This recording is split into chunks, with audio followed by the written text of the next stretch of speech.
Hace 2000 años, alrededor del nacimiento de Jesús, en la provincia romana de Judea, se inició una sangrienta revuelta.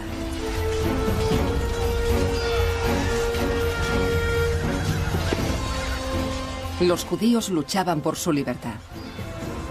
Algunos rebeldes eran aclamados como reyes guerreros o mesías. Prometían nuevos tiempos de justicia.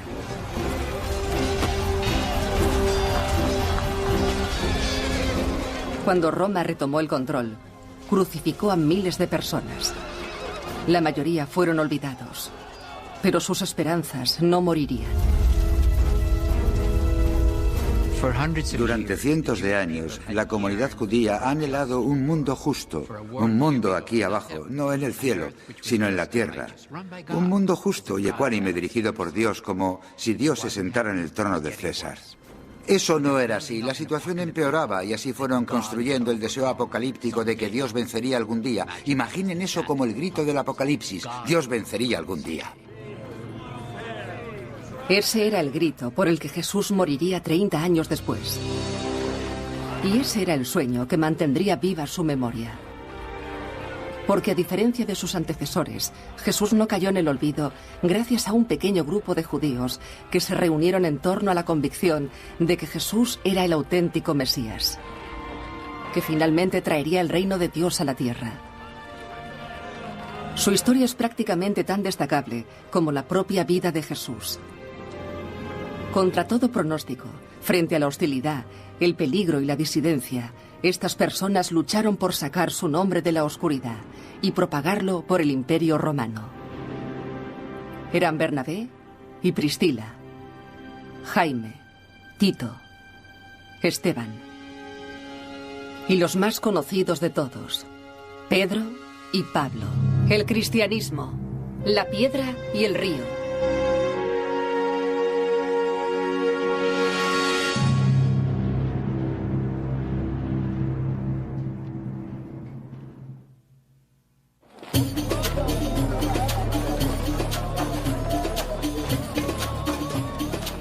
Puesto que muchos han intentado contar los hechos como nos los transmitieron los que fueron testigos, he decidido que también yo, después de haberlo investigado todo desde el comienzo, escribiré la historia minuciosamente.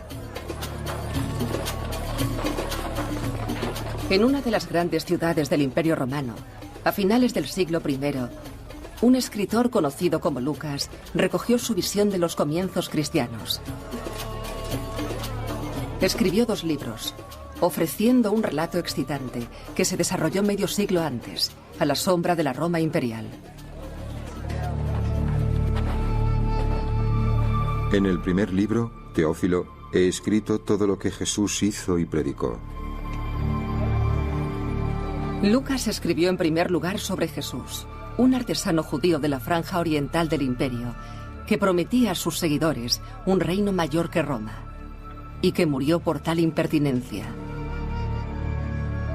Pero en el relato de Lucas, Jesús era solo la mitad de la historia, ya que el futuro del nuevo movimiento, Lucas lo sabía, dependía igualmente de aquellos que vinieron después, de ese puñado de seguidores que arriesgaron todo para anunciar una visión que se podía haber perdido de boca en boca. Lucas es el único escritor evangélico que narra sus luchas. Es una inestimable fuente sobre los hombres y las mujeres que consagraron sus vidas a Jesús. Sin embargo, advierten los eruditos, la historia de Lucas se debe leer con atención. Lucas tiene una nota al comienzo que dice: escribo esto porque he realizado una detallada observación de los hechos y quiero contaros la historia verdadera. Dijo, hay muchos que quieren contarme la historia, pero yo quiero contaros la historia verdadera. Así que ya sabemos, incluso si no disponemos de otras pruebas, sabemos que hay otras versiones por ahí. La gente ha contado otras historias. Probablemente han dado otras interpretaciones a las cosas. Él va a dar su interpretación de los hechos. Esto es lo que dice. Y eso debe influirnos en cómo leamos su obra. Leer entre las líneas de Lucas es solo un reto en la reconstrucción de estos años cruciales. Era una época combativa. Las fuentes eran escasas. La mayoría, como la de Lucas, se escribieron posteriormente. Y mientras que las líneas de los hechos son visibles, las verdades son más difíciles de distinguir.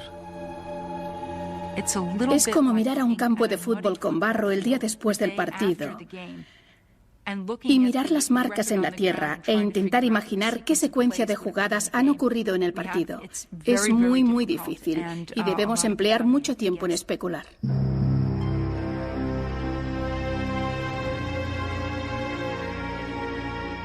A pesar de las dudas, los historiadores extraen pruebas importantes de las fuentes bíblicas y realizan un seguimiento de la historia con consecuencias escalonadas, comenzando alrededor del año 30, alrededor del año en que murió Jesús. Y como Lucas cuenta, un hombre y algunas mujeres leales comenzaron el proceso de enterramiento y el duelo. Había un hombre justo y bueno llamado José, que estaba esperando el reino de Dios. Se acercó a Pilatos y le pidió el cuerpo de Jesús. Tras bajar el cuerpo, lo envolvió en una sábana y lo colocó en un sepulcro tallado en la roca en el que nadie había yacido antes. Las mujeres de Galilea prepararon los aromas y los ungüentos. Lucas dice que este puñado de seguidores se comportaron respetuosamente. Pero algunos de los amigos más cercanos de Jesús estaban visiblemente ausentes. Leví, el recaudador de impuestos, no está presente. Tampoco Jaime, el hijo de Zebedeo, ni su hermano Juan, ni ningún otro de los apóstoles conocidos. Aunque lo más chocante de todo es la ausencia de Simón Pedro.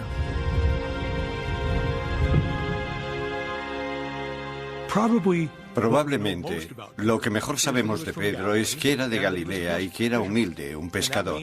Eso significa que es rudo, listo y con los pies bien puestos en la tierra. Habla con un acento raro al ser de las afueras y debe haber resultado un pueblerino en Jerusalén. Debía estar sorprendido y con miedo. Entonces me imagino que Pedro estaría bastante asustado cuando arrestaron a Jesús. A menudo se llama a Pedro el líder de los apóstoles. Según algunas versiones, fue él quien llamó por primera vez Mesías o Rey a Jesús. Solía hacer de portavoz del grupo y a menudo era atrevido, si no temerario. Pero en las horas siguientes a la crucifixión, Pedro y sus compañeros se perdieron de vista, probablemente destrozados por la derrota del líder. En el siglo I todo el mundo sabía que un Mesías crucificado era un Mesías derrotado. Y admitámoslo, había muchos revolucionarios judíos aspirantes a Mesías, personajes proféticos en ese periodo. Y casi todos ellos morían de forma violenta. Y cuando eso ocurre te enfrentas a una posibilidad. Si eres alguien como Pedro, es decir, una especie de mano derecha en ese movimiento, es posible que acabe siendo otro líder, que seas un nuevo Mesías, un profeta al que seguir. Algunas veces vemos que la gente lo hace. O también puedes abandonar y regresar a casa muy agradecido por haber escapado con vida, porque generalmente cuando ellos van detrás de una persona, también van detrás de sus seguidores más próximos.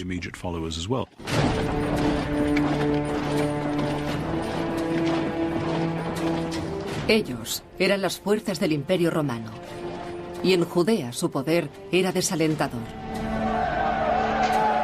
Roma había conquistado la zona hacía casi un siglo, y aunque solía confiar en los sumisos gobernantes locales para mantener el orden, las tropas romanas siempre estaban preparadas para intervenir. Especialmente durante las festividades en que los peregrinos judíos inundaban la ciudad. A los primeros signos de conflicto se aplicaban duras represalias. Pedro y el resto acababan de recibir una lección brutal. El destino de Jesús planeaba sobre todos ellos. La crucifixión era una práctica romana habitual. 2000 por aquí, otros 500 por allí. Y Roma no era excesivamente discriminatoria sobre a quién crucificaba. Fueras un rebelde, fueras un ladrón, si estimaban que eras un peligro para el Estado. Roma no tenía remordimientos para matarte. De hecho, Roma consideraba la crucifixión como una forma de publicidad. No hagáis lo que hizo la persona que está en la cruz o acabaréis en iguales circunstancias. Para mí, lo más asombroso sobre las historias de la crucifixión era que las mujeres se quedaran, porque sabemos por fuentes romanas que también podrían haber sido crucificadas.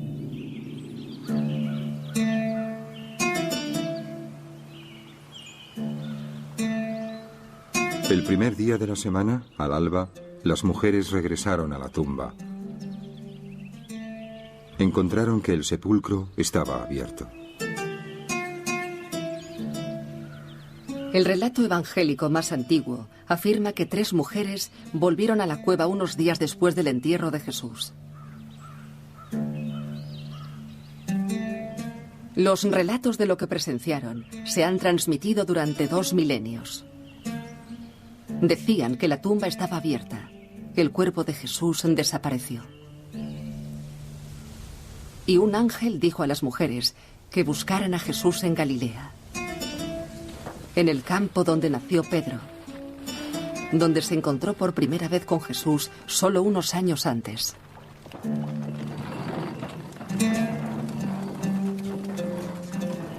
Esta es la zona rural que había acogido al profeta en vida. Y este es el mundo, según numerosos estudiosos, que alimentó sus enseñanzas y sus discursos pragmáticos.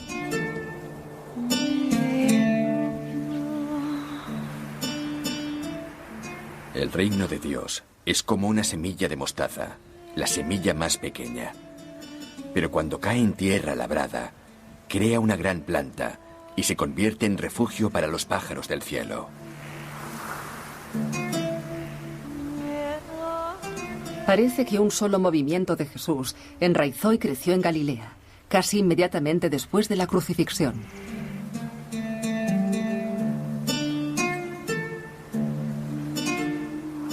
No llevéis bolsas ni sandalias. En la casa donde entréis, comed lo que haya a la mesa. Sanad a los enfermos y decidles, el reino de Dios ha venido a vosotros.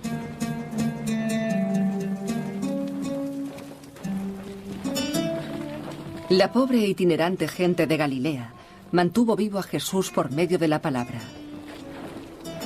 Repitieron su mensaje de compasión y cura de sus vidas marginales. Y transmitieron sus palabras a gente que nunca las había oído del propio Jesús.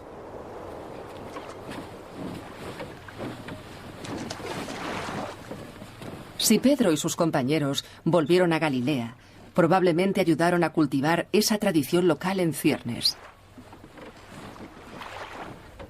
Pero esa tradición podría no haber sobrevivido de no ser por una dramática visión. Según un relato, ocurrió en las costas de Galilea.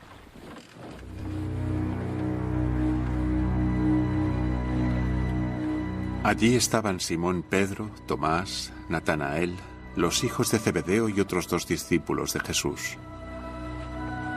Simón Pedro dijo, voy a pescar. Y ellos respondieron, iremos contigo. Pero esa noche no pescaron nada. Justo al amanecer, Jesús apareció en la orilla. Pero los discípulos no se dieron cuenta de que era él.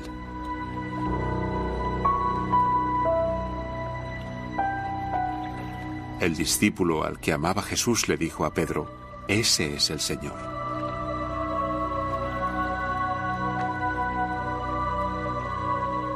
Ese es un importante momento de esperanza. Jesús había sido crucificado, no linchado, sino oficialmente, legalmente crucificado. Es decir, ejecutado por el Imperio Romano. Podría parecer que si Dios había permitido que crucificaran a Jesús, que entonces quizás Dios estuviese en el lado de Roma, quizás Dios estaba de acuerdo con este juicio para Jesús. Pero haber presenciado al Jesús resucitado significa indudablemente que Dios está todavía con Jesús y que, por lo tanto, Dios y Roma están enfrentados. Fue una visión tambaleante y condujo a una emocionante conclusión. Si Jesús había resucitado, si Dios y Roma estaban enfrentados, Entonces, la era del Apocalipsis había comenzado. Las profecías antiguas lo habían afirmado, y siglos de esperanza aplazada habían alimentado el sueño. Estaba sucediendo ahora, creían. El mundo estaba a punto de ver que Dios, no César, gobernaba a los seres humanos de todo el mundo. Por fin amanecía el reino de Dios. El hecho que parece que volvió a reunir a los apóstoles es su percepción de que Cristo había resucitado. Para los cristianos, 21 siglos después, esto parece una clase de suceso espiritual, algo con significado religioso. Pero para estos judíos del siglo I, que habían seguido a Jesús de Nazaret, el suceso tuvo una importancia histórica inmediata. No lo piensan en términos de metáforas moralistas, lo piensan en términos de realidad histórica. Dios va a intervenir en la historia. En un momento, los devastados seguidores de Jesús volvieron a sentir la confianza y el objetivo.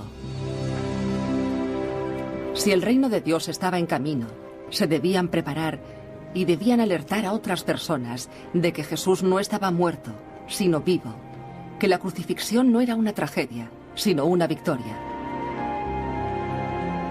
Este breve, aunque incisivo mensaje sería un llamamiento para un nuevo movimiento dentro del judaísmo, un movimiento de Jesús. Y como Pedro y el resto pronto aprenderían, ese mensaje también los situaría en una posición enfrentada con las fuerzas del imperio, e incluso entre ellos mismos. La fe resucitada.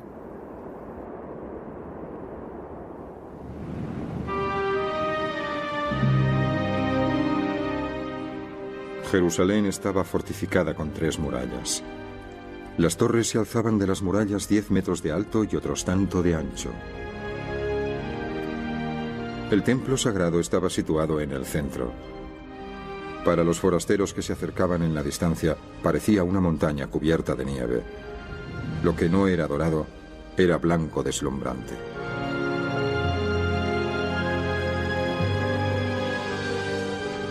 El escritor antiguo Josefo describe Jerusalén como una ciudad sin igual.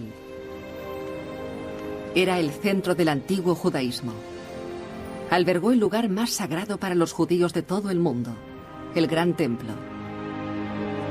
Fundado en un lugar escogido por el propio rey David, el templo atraía a peregrinos de todo el imperio. Y después de haber visto al Jesús resucitado, atrajo a sus fortalecidos seguidores. Porque si el reino de Dios iba a llegar a la tierra, primero llegaría a Jerusalén. Pero Jerusalén no era solo un centro religioso, era una ciudad dominada por el Imperio Romano. Y su turbulenta historia la convirtió en un trono en el lado de los administradores romanos. Unos 20 años antes, Roma había aniquilado todo rastro de independencia judaica. La casa real judía de Herodes había desaparecido y los gobernantes romanos tomaron el control directo. Muchos eran administradores mediocres y poco diplomáticos. Unos pocos, no obstante, tenían mano dura como Poncio Pilatos. Un escritor antiguo describe a Pilatos como inflexible, terco y cruel. Josefo está de acuerdo. Dice que Pilatos llevó imágenes blasfemas del emperador a la ciudad sagrada de los judíos. Confiscó el dinero del templo y acalló brutalmente a los judíos que osaban protestar. Pilatos no originó las tensiones en Judea, pero mantuvo a los habitantes de Jerusalén hirviendo en descontento. Esta era la ciudad que Pedro y los galileos convirtieron en su nueva base urbana, el centro de su movimiento de preparación para la era apocalíptica de Dios. Cuando escuchamos el término apocalipsis, pensamos que significa el final del mundo. No. Apocalipsis significaba el final del mal y la violencia, y de la injusticia, y la desigualdad, y la impureza aquí en la tierra. Significaba el final del mal, no el final del mundo. El nuevo grupo de Pedro no esperó ociosamente a que Dios destruyera el mal y nos trajera su mundo perfecto. Parece que Pedro condujo a sus compañeros a empezar a vivir en ese mundo ideal inmediatamente. El número completo de aquellos que creían era de un corazón y alma. Y nadie diría que le pertenecía algo a él solo, sino que todo era común. Ninguno de ellos tenía necesidades, y quien poseía tierras o casas las vendía y llevaba las ganancias de la venta a los pies de los apóstoles, quienes las distribuían entre el resto según sus necesidades.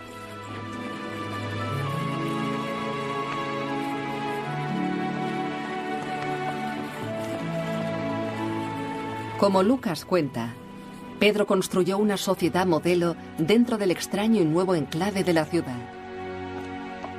Creó un sistema de vida comunal, bienes compartidos, ayuda mutua. Este estilo de vida radical no era exclusivo en el siglo I, pero era un indicio más de que Pedro y sus compañeros esperaban presenciar las profecías antiguas durante su vida.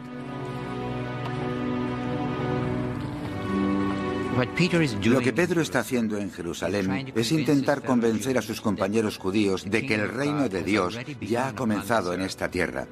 Por lo tanto, tenían que empezar a vivirlo. Si decían a un judío con una mentalidad abierta, la era del Apocalipsis ha comenzado, este judío podía decir, bueno, estoy dispuesto a creerlo, pero ¿me podéis mostrar qué ha comenzado? No veo ninguna diferencia. Roma sigue gobernando el mundo y todo lo que Pedro podía decir era, sí, pero ven y verás cómo estamos viviendo. Hemos empezado a vivir de un modo distinto.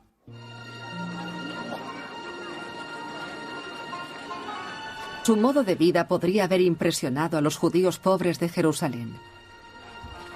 Pero los conversos no eran una prioridad para Pedro en un primer momento.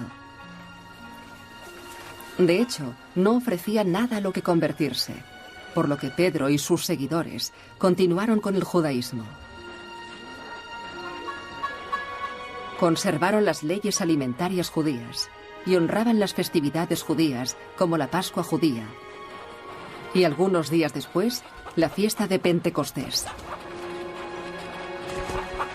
De hecho, el grupo de Jerusalén de Pedro podría haber pasado desapercibido de no ser por un extraño suceso acontecido durante el primer Pentecostés tras la muerte de Jesús.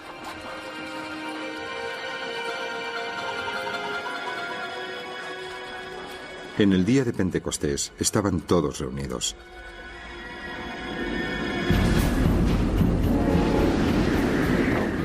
De repente del cielo se escuchó un sonido como un fuerte viento. El viento inundó toda la casa en la que se encontraban. Todos se inundaron del Espíritu Santo y empezaron a hablar en diferentes lenguas. Eran judíos que habitaban en Jerusalén, hombres piadosos de todas las tribus de la tierra.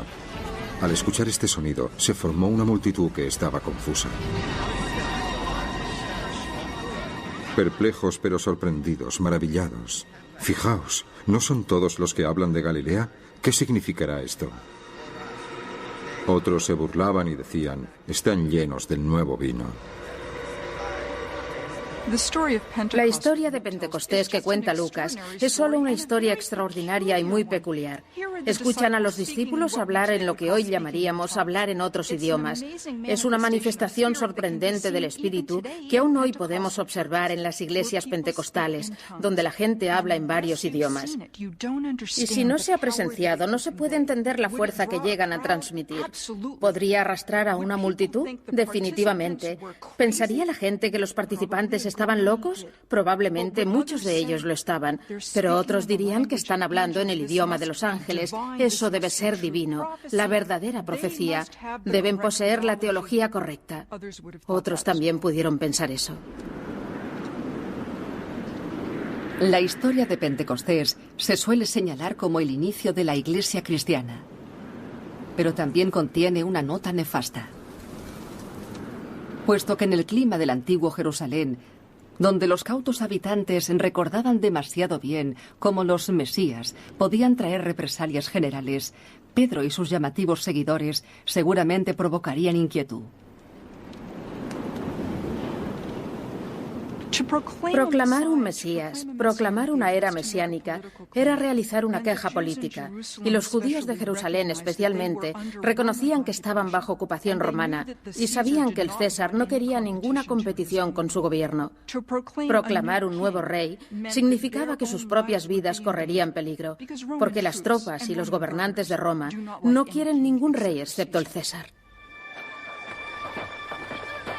No existe certeza sobre cuándo y por qué se originó el primer problema con el movimiento de Jesús de Jerusalén. Pero según Lucas, los problemas comenzaron no mucho después de que el grupo comenzara a atraer a nuevos seguidores. Lucas escribe que uno de ellos, un hombre llamado Esteban, causó confrontación al declarar públicamente su reverencia por el ejecutado Jesús. Este nuevo miembro, comenta Lucas, enfureció a algunos de sus oyentes de Jerusalén. Agitaron a la gente, a ancianos y a escribanos. Quienes lo encontraron, lo arrestaron y lo llevaron ante el consejo. Presentaron a un falso testigo que dijo: «Este hombre realiza afirmaciones contrarias a este lugar sagrado y la ley». Entonces lo expulsaron de la ciudad y lo apedrearon. Esteban fue apedreado hasta la muerte. La crisis vino poco después. Según la narración de Lucas, un ferviente joven judío llamado Saúl estaba al frente de una purga comunal. Trabajando a instancias de las autoridades religiosas de Jerusalén, Lucas afirma que Saúl persiguió a los seguidores de Jesús y causó estragos en el pequeño grupo de Pedro. Ese día empezó una gran persecución contra la asamblea de Jerusalén y todos se dispersaron por el campo excepto los apóstoles. Saúl estaba aniquilando la iglesia. Entraba en todas las casas y encarcelaba tanto a hombres como a mujeres.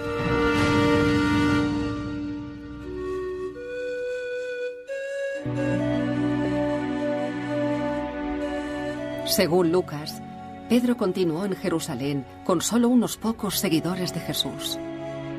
Él, al menos, no fue perseguido. Pero la situación debió parecer poco halagüeña. Sus expectativas se habían derrumbado de repente. Él y el resto tendrían que revisar una vez más sus esperanzas y planes.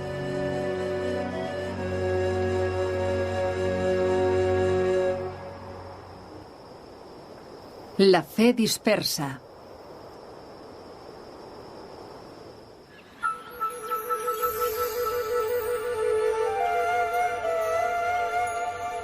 Sobre la década de los 30 del siglo I, los seguidores de Jesús seguían siendo tan solo unos cientos.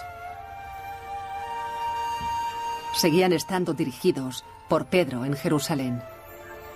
Pero el hombre que había guiado su grupo desde el campo hasta la capital ahora contemplaba que el movimiento entraba en una fase completamente nueva.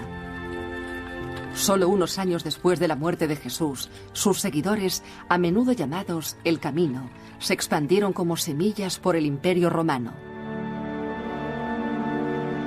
Estaban empujados por una apremiante necesidad de divulgar la futura llegada de Dios. Y estaban oprimidos, como dice Lucas, por enemigos en su propio hogar. Saúl, todavía exhalando amenazas y muerte contra los discípulos del Señor, se dirigió al alto sacerdote y le pidió cartas para las sinagogas de Damasco, para que en el caso de encontrar a miembros del camino, poder traerlos de vuelta a Jerusalén encadenados.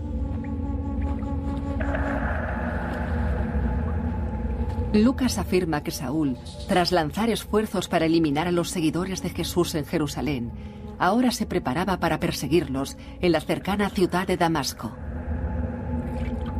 Saúl no confirma todas las quejas de Lucas. pero reconoce que reprimió fuertemente al nuevo y llamativo movimiento judío. Perseguía con ímpetu la Asamblea de Dios y la estaba aniquilando. Estaba promoviendo el judaísmo entre mis compañeros, puesto que era mucho más celoso de las tradiciones de nuestros antepasados.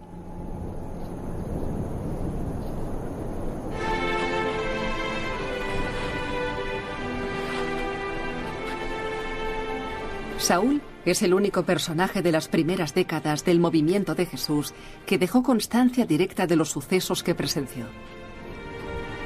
Era un joven judío grecoparlante, de fuera de Judea. Era un fariseo, notablemente comprometido con la ley judía. Pero por algún motivo, en algún lugar, su vida dio un giro inesperado. Lucas pone estas palabras en boca de Saúl. Sobre el mediodía, una luz brillante del cielo me rodeó de repente. Caí al suelo y escuché una voz que me decía: Saúl, Saúl, ¿por qué me persigues? Contesté: ¿quién eres, Señor? Y me respondió: soy Jesús de Nazaret.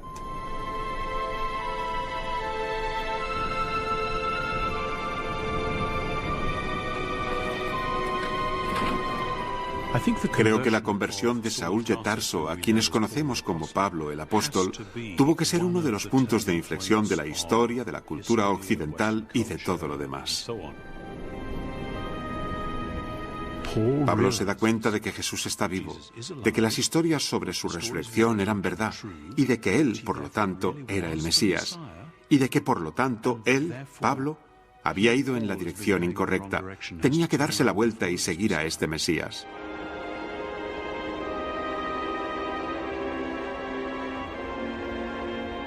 Fue un momento determinante que sería un punto de inflexión en la historia del movimiento de Jesús.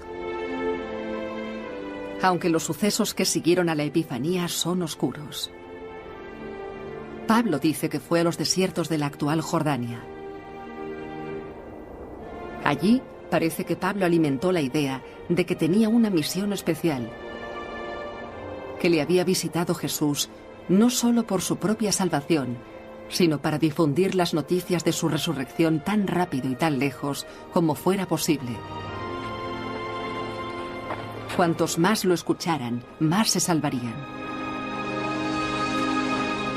Finalmente, quizás años después de su visión original, Pablo viajó hasta Jerusalén. Era el momento, decidió, de encontrarse con la gente que verdaderamente conocieron a Jesús en vida. Sospecho que cuando Pedro y el resto supieron que Saúl estaba en la ciudad, debieron experimentar emociones muy diversas. ¿Cómo se puede tratar a este brillante, peligrosamente brillante joven con toda su pasión y todo su empeño que había estado en el otro bando? Es parecido a lo que ocurre en equipos deportivos importantes, cuando alguien se traslada de un equipo al otro y la persona que estaba luchando contra ti una temporada va a estar contigo. Y a los de tu equipo no les hace demasiada gracia la idea.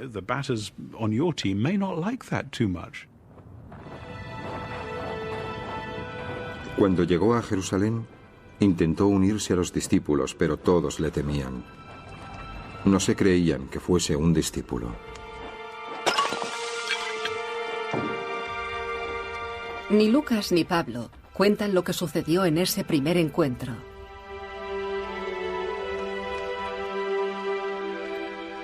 Juro ante Dios que no miento. No me conocían las asambleas de Judea que están con Cristo. Ellos han escuchado que el hombre que nos persiguió ahora está anunciando la fe que una vez intentó destruir.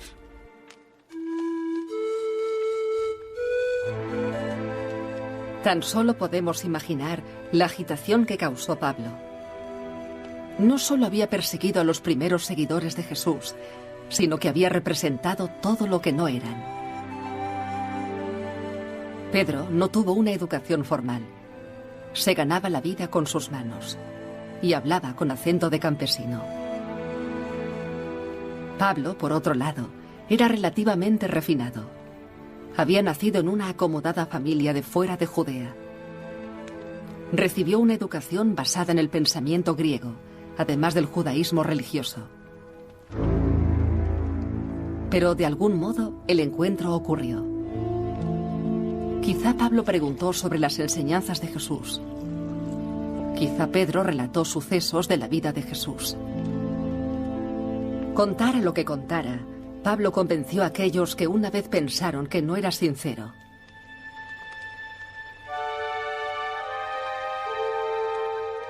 Estuvo 2 semanas con Pedro.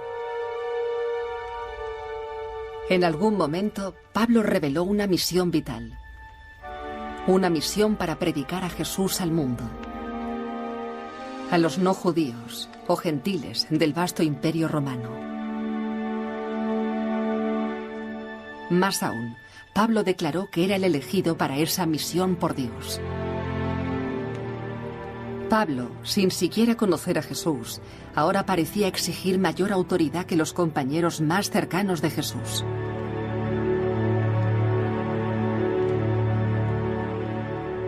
Pablo se consideraba involucrado en un proyecto por el que cambiaría toda la historia. Toda la humanidad dependía del éxito de este proyecto. Por lo que cualquier persona que tenga una visión tan grande tiene que ser muy valiente, tener arrojo, asumir riesgos, causar enfados. ¿Por qué?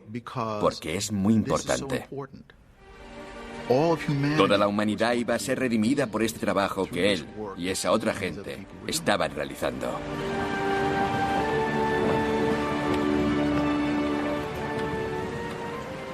La visión de Pablo era sobrecogedora. La tarea que se propuso inmensa. Los obstáculos desalentadores.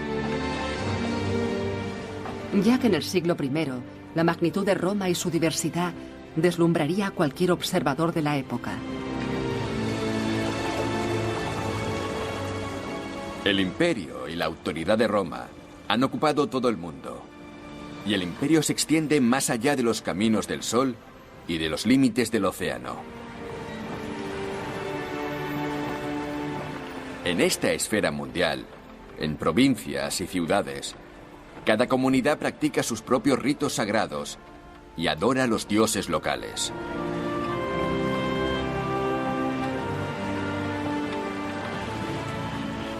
Desde Turquía hasta España, desde Bretaña hasta Egipto, Roma había conseguido más territorio que cualquier otro imperio anterior. Los centros neurálgicos del Imperio Romano eran sus ciudades mediterráneas: Corinto, Atenas, Éfeso, entre otras. Estas ciudades habían acogido antes un imperio griego y conservaban la cultura helena. Ahora estaban gobernadas por Roma y bajo el manto de las leyes y la religión romana. Este entramado de clases urbanas creó un entorno muy especial para el movimiento judío de Jesús. Había comunidades judías, grandes comunidades judías en Antioquía, Alejandría, Éfeso. Estas comunidades judías eran poco habituales en el Imperio Romano. No solo eran religiosas, no solo era una religión, sino grupos étnicos, y los romanos les habían concedido cierto grado de autogobierno en sus comunidades. Eso puso celosos a algunos gentiles. Los celos pudieron causar relaciones delicadas en estas comunidades mixtas. La violencia antijudía siempre era posible. Pero los gentiles también tenían reacciones positivas hacia el judaísmo. El Dios judío sedujo a muchos. Algunos se convirtieron formalmente al judaísmo. Algunos abandonaron sus dioses tradicionales. Pero los no judíos eran visitantes habituales en las sinagogas a lo largo del siglo I.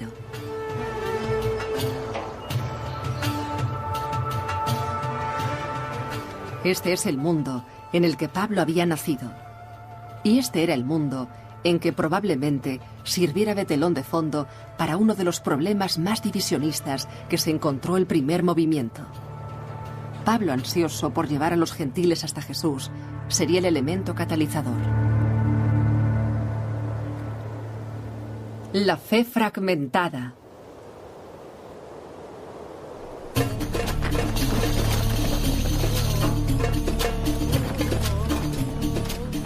Unos 3 años después de que Pablo se encontrara con Pedro en Jerusalén, viajó hasta el norte de la ciudad de Antioquía. Ubicada en la actual Turquía, Antioquía era el centro del poder romano de la región. El superior de Pilatos tenía allí su base, así como las legiones que mantenían a raya a Jerusalén. Pero igualmente importante, Antioquía era un centro dinámico de comercio. Situada en el enclave romano que conectaba Oriente y Occidente, había crecido hasta cerca de 250.000 habitantes. Atraía a ambiciosos visitantes de todos los rincones del Imperio Romano. Se creaban fortunas y se perdían. Y también se perdieron los límites tradicionales. Con la mezcla de antiguas religiones, la gente adoraba a numerosos dioses a la vez, y los nuevos dioses eran rápidamente absorbidos. Esta ciudad, a menos de 500 kilómetros de Jerusalén, ofrecía una tierra poco fértil para una nueva secta judía, la secta de Jesús. Pablo había sido invitado para ayudar a liderar el movimiento de Jesús de Antioquía por parte de un hombre llamado Bernabé. Probablemente griego, nadie sabe cuándo o cómo Bernabé se unió por primera vez a los seguidores de Jesús.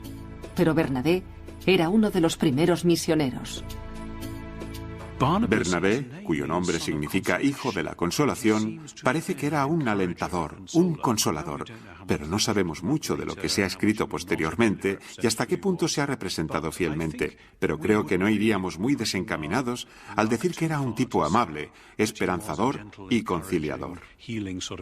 Por lo tanto, puede que se le hiciera difícil estar con Pablo, el cual era un hombre muy osado y dinámico.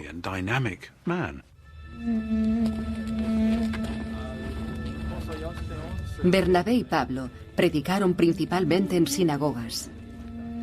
Allí, incluso los gentiles del público tenían conocimiento de las profecías antiguas de la llegada de un Mesías judío. Pablo y Bernabé hicieron de esto su punto de inicio. Pero el Mesías no iba a venir un día, anunciaban, iba a venir ahora.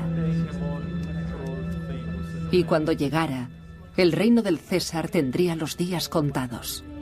Solo se salvarían aquellos con fe. Entonces, este es el fin. Cuando entregue el reino a Dios Padre, cuando haya abolido a todos los gobernantes y a toda la autoridad y poder. Este era el mensaje básico. Pero Pablo y Bernabé dieron otro arriesgado paso. Los dos misioneros afirman que para salvarse, los conversos gentiles debían abandonar a los dioses de Grecia y Roma.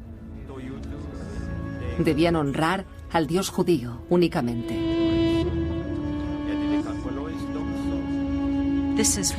Esta era realmente una exigencia revolucionaria. La adoración a los dioses es algo que en nuestros términos hubiera salido del presupuesto de defensa de una ciudad antigua. El cielo patrocina la ciudad. Los dioses se aseguran de que no haya terremotos ni inundaciones, de que no haya plagas. Todos esos conceptos que la piedad tradicional, que los gentiles, los paganos de la ciudad, consideraban necesarios para el bienestar de la ciudadanía.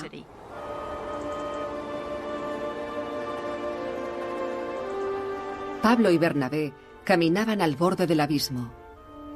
Se arriesgaron a ofender a la amplia mayoría de las gentes que le rodeaban y que adoraban a varios dioses. Pero en Antioquía, al menos, parece que encontraron escasa resistencia. Reclutaron con éxito tanto a judíos como a gentiles. Y los convertidos se incorporaron a una floreciente comunidad de Jesús. Un grupo tan distintivo que se convertiría en el primero denominado cristiano.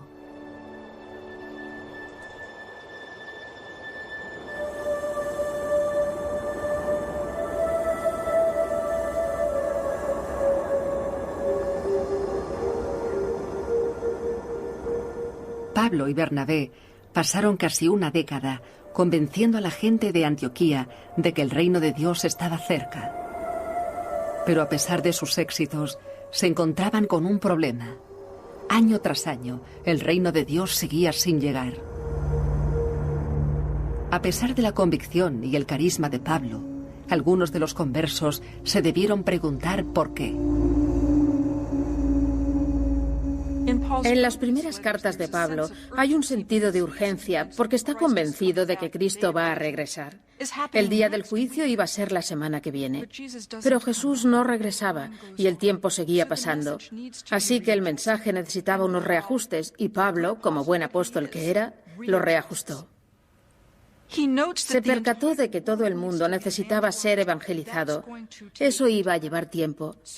¿Qué explica el retraso entonces? En parte, la gracia de Dios al permitir a Pablo y a sus seguidores reunir el número completo de gentiles antes del final de la era.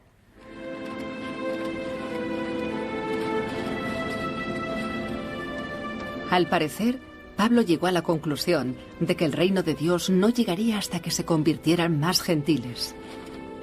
Y que él, Pablo, debía convertirlos.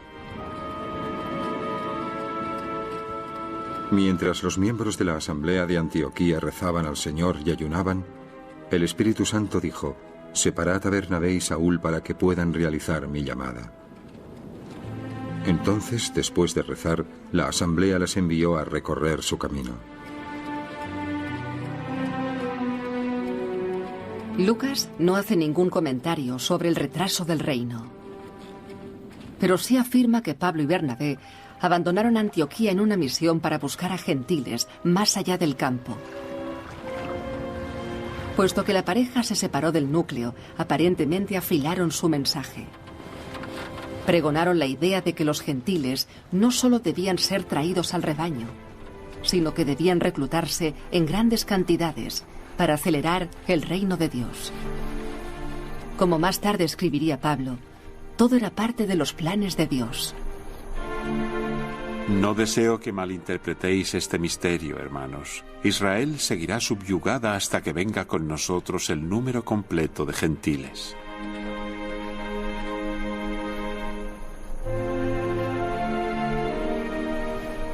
Empujado por la urgencia de su misión, Pablo y Bernabé viajaron cientos de kilómetros por peligrosos caminos y costas. A través de las tierras de la Grecia y Turquía actuales, predicaron su mensaje de salvación inminente. Y parece que promovieron un programa de caridad y ayuda comunal. La mezcla tenía un gran atractivo. Pero la vida en el siglo I era a veces violenta. Crímenes, enfermedades, incendios y hambre eran peligros constantes.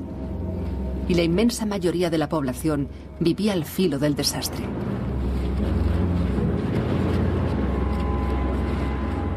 Para nosotros es difícil imaginar las condiciones en las que vivía la gran mayoría de los habitantes del Imperio Romano. Existía un gran abismo entre la riqueza y el poder que básicamente dirigía a la mayor parte de la población. Incluso los que trabajaban como artesanos, con sus oficios, seguían siendo pobres según nuestros estándares y entonces suponían un gran porcentaje de la población. Eran simplemente indigentes y apenas podían subsistir. Y puesto que son pobres y marginales, entonces cuando algo pasa, cuando se elevan los impuestos o cuando el ejército romano venía y se llevaban libremente animales y los cultivos que almacenaban, el resultado es la hambruna, el resultado es la muerte, el resultado es que siguen empeorando.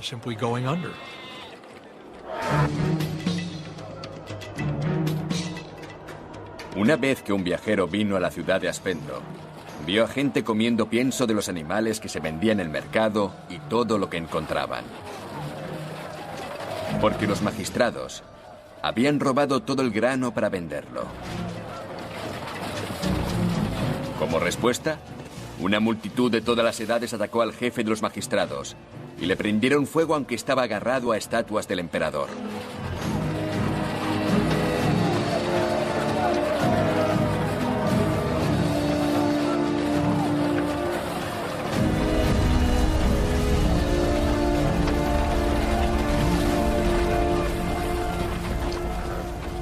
La brutalidad nace de la desesperación, y la gente desesperada a menudo se unía al movimiento de Pablo y Bernabé.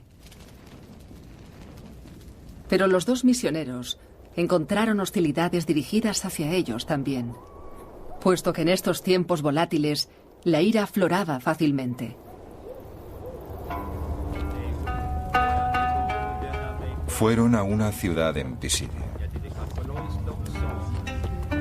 Entraron en una sinagoga durante el sábado y se sentaron.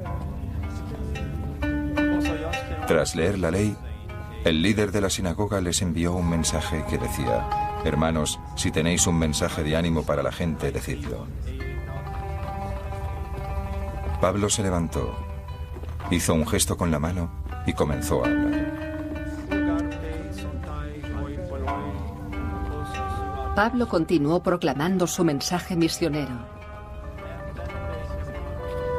Probablemente invitaba a los gentiles a entrar en el grupo, y parecía que sus palabras inspiraban interés.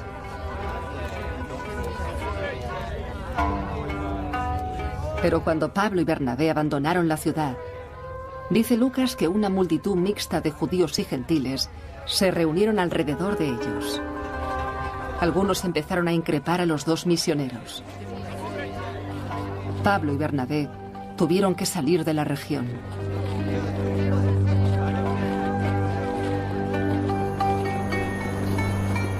Lo mismo ocurrió en Iconio. Pablo y Bernabé despertaron interés e ira. Cuando llegaron a Listra, sin embargo, Lucas dice que el descontento se volvió violento.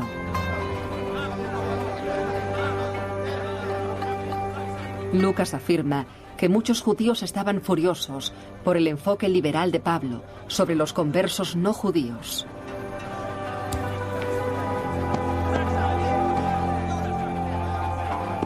Pablo les había excluido de las costumbres judías.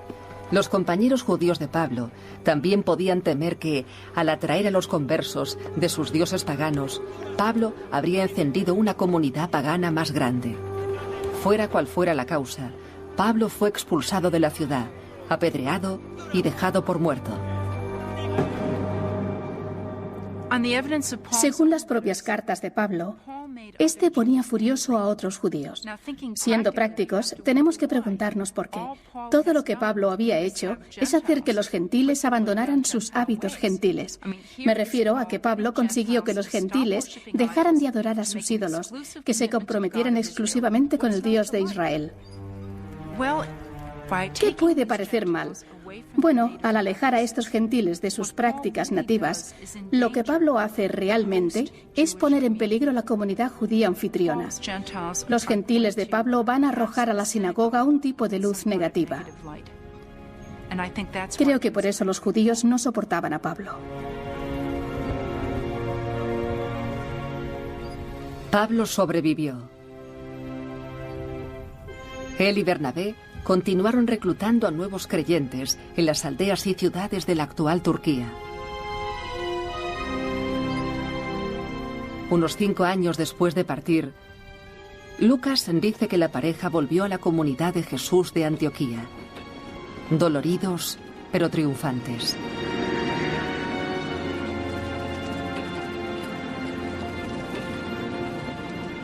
El sentimiento de victoria, sin embargo, no duraría mucho. En Antioquía, en la primera de las congregaciones estables de Pablo, los argumentos sobre cómo integrar a los gentiles sumergirían a Pablo en su mayor drama personal y empujaría a la comunidad de Jesús hacia un cisma devastador.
A mediados del siglo I, Roma dominaba el mundo.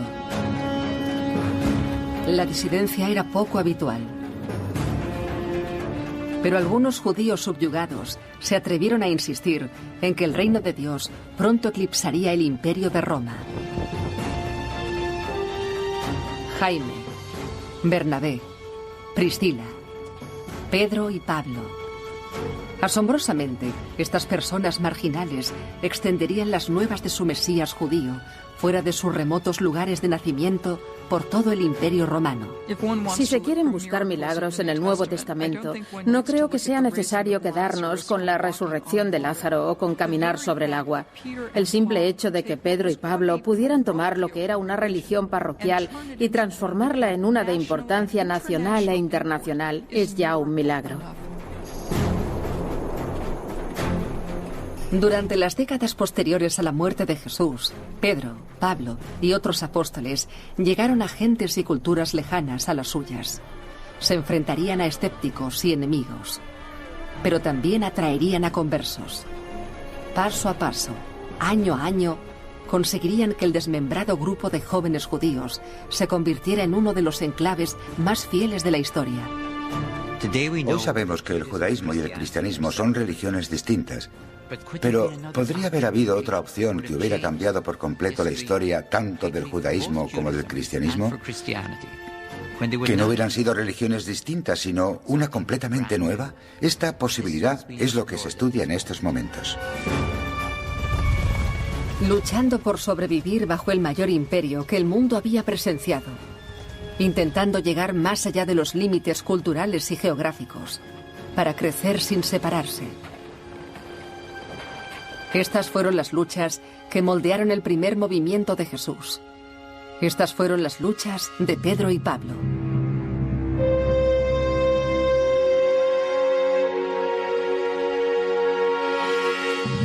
Episodio segundo.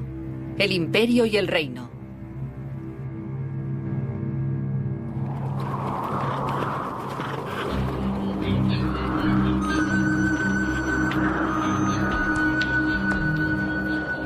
En el año 37, a medida que personas como Pedro y Pablo extendían la palabra de Jesús resucitado por el Imperio Romano, los sucesos que se desarrollaban en Roma influirían profundamente en el joven movimiento de Jesús. Un contemporáneo llamado Josefo cuenta la historia. Corrían rumores de que el emperador había muerto. Llegaron cartas del joven Calígula, una al Senado, que informaban de su sucesión al poder. Un joven excéntrico llamado Calígula se había convertido en emperador, el gobernante del vasto territorio romano. Y las gentes desde España hasta Turquía, desde Bretaña hasta Judea, estaban ahora sujetos a los caprichos de este joven César. Uno de sus súbditos, de las tierras de Judea, era el pescador Simón Pedro. Pedro era uno de los primeros seguidores del Jesús en vida y uno de los primeros en unirse a su movimiento. Creo que Pedro debió ser un hombre valiente. Debió haber sido valiente para seguir a Jesús en un primer momento porque Jesús era peligroso, hablaba de que Dios se convertiría en rey y había otros reyes a los que no les gustaba la idea. Por eso, al seguirle y ser su mano derecha, Pedro debió ser un tipo con agallas al principio, pero como tanta gente con agallas tenía un lado débil, tenía un lado vulnerable. Los evangelios cuentan que Pedro perdió los nervios cuando arrestaron a Jesús, que negó conocer a Jesús para salvar su propia vida. Pero Pedro rápidamente reapareció tras la crucifixión. Conocido como La Roca, consiguió ese apelativo por su liderazgo de una creciente secta de Jesús en Jerusalén. Ahora Pedro iba a sentir el peso del imperio una vez más.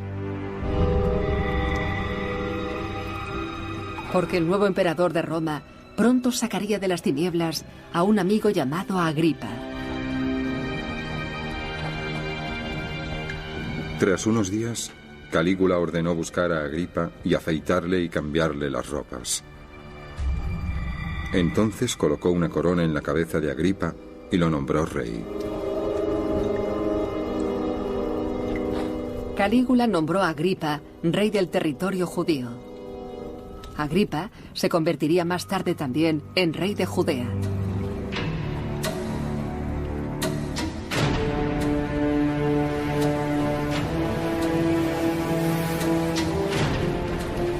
Los títulos de Agripa eran muy elevados, pero mientras navegaba hacia Judea, comprendió su lugar en el orden del Imperio Romano. El César lo había hecho rey, y el César podía destruirle. Agripa disfrutaría de las grandes recompensas del reinado solo si complacía al emperador romano. Una de las cosas más importantes que hay que tener en cuenta al contar la historia de este movimiento liderado por Pedro y Pablo es que el Imperio Romano movía las fichas políticas y establecía las circunstancias. Los romanos gobiernan Palestina y el modo en que realizan esta operación es mediante el gobierno indirecto, imponiendo a sus gobernantes desde Roma para que la imagen del Imperio Romano fuera la imagen de los propios judíos.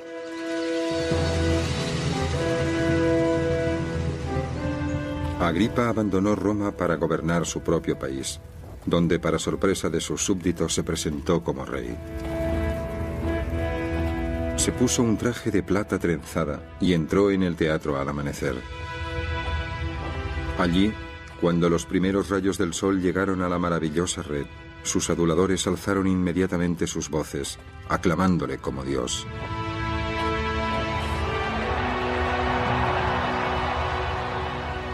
Agripa adoptó una pose mesiánica y tuvo poca paciencia con los que le contradecían, especialmente con Pedro y el pequeño grupo de judíos que se reunían en torno a la memoria de Jesús.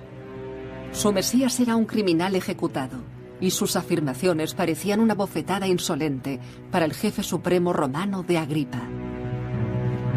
Estas personas llamaban al Jesús que Roma había crucificado Señor y Salvador e Hijo de Dios, términos que en el siglo I no eran religiosos, sino títulos del César.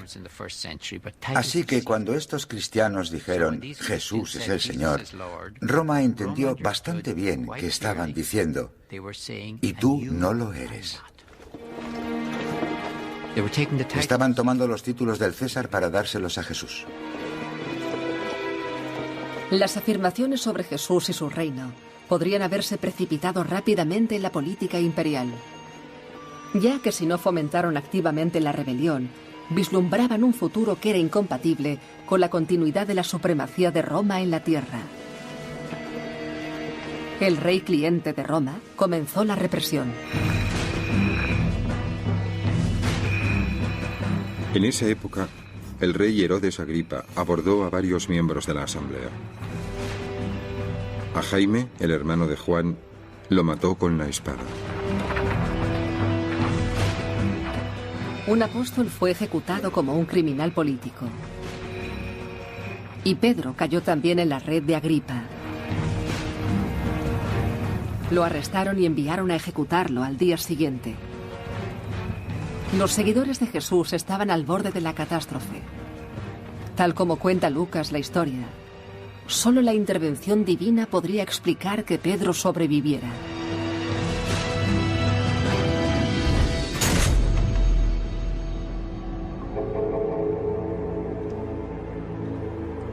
Pedro, atado con 2 cadenas, estaba durmiendo entre 2 soldados, mientras que los guardias delante de las puertas estaban vigilando la prisión.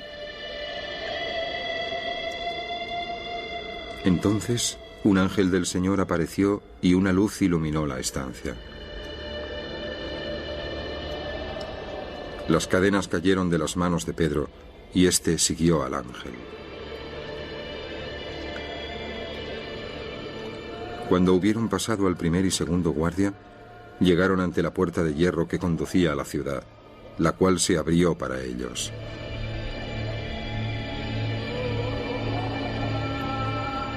La escapada de Pedro fue un momento clave para él y el resto de seguidores de Jesús. Pedro había sobrevivido, pero la represión parecía acabar con su posición de líder de este movimiento desfragmentador de Jesús. Tras mantener con vida la comunidad durante más de una década, Pedro, la Piedra, abandonó la ciudad. Y bajo la fuerza de la opresión, una figura menos conocida por las autoridades tomó el puesto de Pedro. Era Jaime, el hermano de Jesús. Tenemos que leer entre líneas para imaginar qué tipo de liderazgo habría ejercido Jaime en Jerusalén. Hay que especular un poco, pero puede que los judíos de Jerusalén presionaran para garantizar que este movimiento no hundiera el barco por demasiados frentes a la vez, por lo que tenían que aparentar estar manteniendo y defendiendo la ley judía convencional. Parece que Jaime era muy escrupuloso en ese sentido. Las fuerzas del imperio llevaron a Jaime y los seguidores de Jesús de Jerusalén a una actitud protectora. En esa peligrosa época era mejor no sobresalir. Y el respetar estrictamente la ley judía podría perjudicar su imagen. Pero no lo suficiente. Aunque se recuperaron de esta primera persecución a gran escala, se avecinaba otra crisis. Una crisis dentro de su propio movimiento.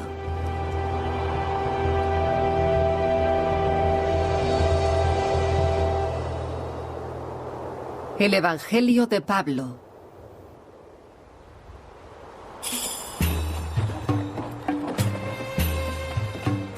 Quiero que sepáis, hermanos y hermanas, que el Evangelio que yo predico no es de origen humano. No lo recibí de un hombre, tampoco me lo enseñaron, sino que lo recibí mediante una revelación de Jesucristo.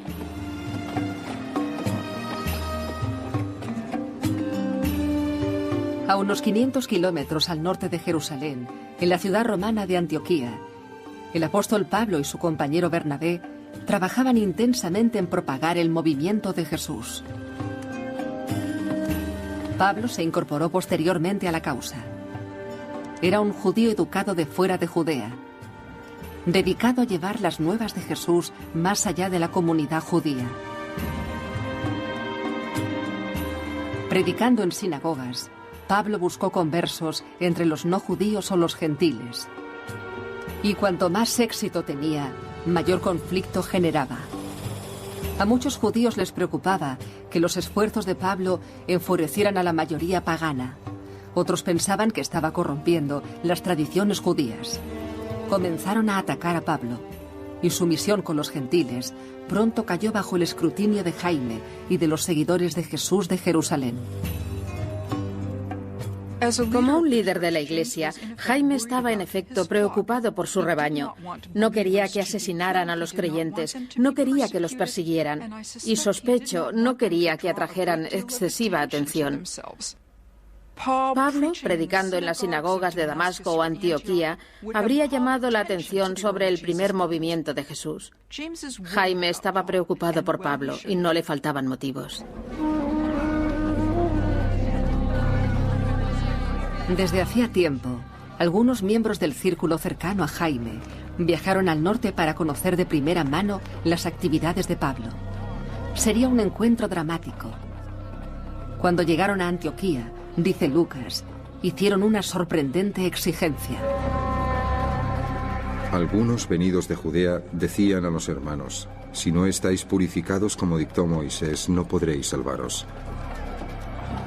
Esto hizo que Pablo y Bernabé entraran en desacuerdo y debate con ellos.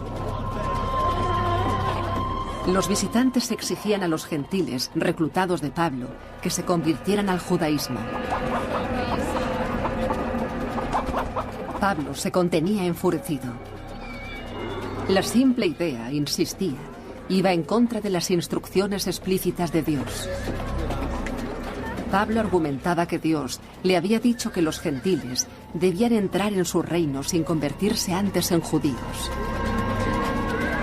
Pablo se dirigió a Jerusalén para intentar convencer de su visión a Jaime y al resto de seguidores de Jesús que allí vivían. Me fui a Jerusalén con Bernabé, llevándome a Tito. Marché en respuesta a una revelación para asegurar que no estaba huyendo o no había huido en vano. Pablo emprendió un arduo viaje con un compañero seguidor de Jesús, un gentil no circunciso llamado Tito.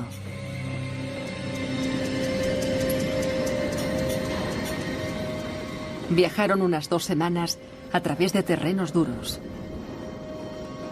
hasta una ciudad que Pablo no había visto en 14 años. Su comunicación con los líderes de Jerusalén debió haber sido frágil, pero Pablo, él solo, tenía gran fuerza. Entonces, en privado, expuse ante aquellos que parecían a cargo las buenas nuevas que predico entre los gentiles.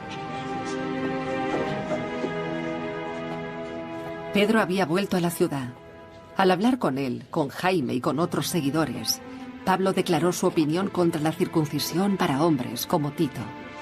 Dios no restringía su reino a los judíos o convertidos al judaísmo, afirmaba.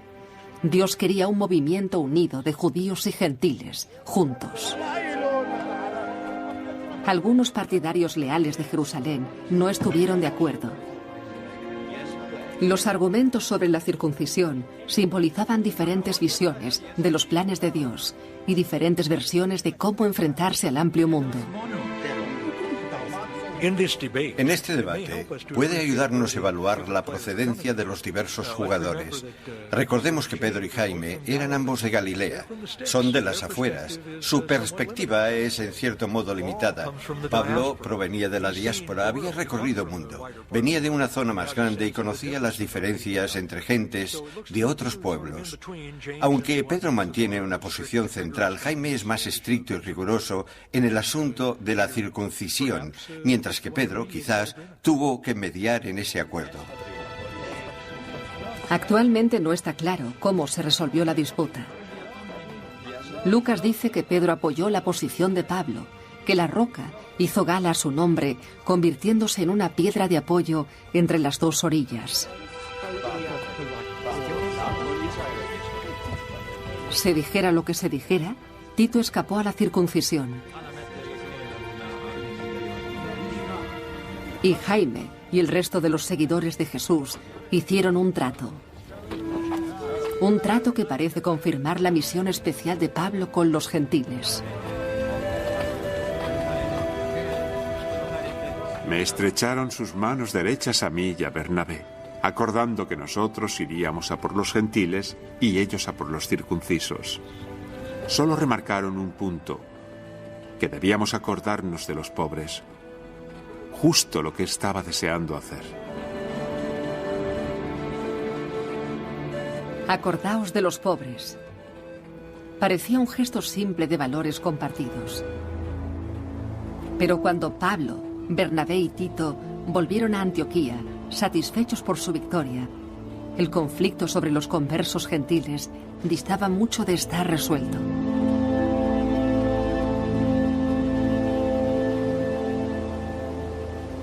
Demasiado alboroto.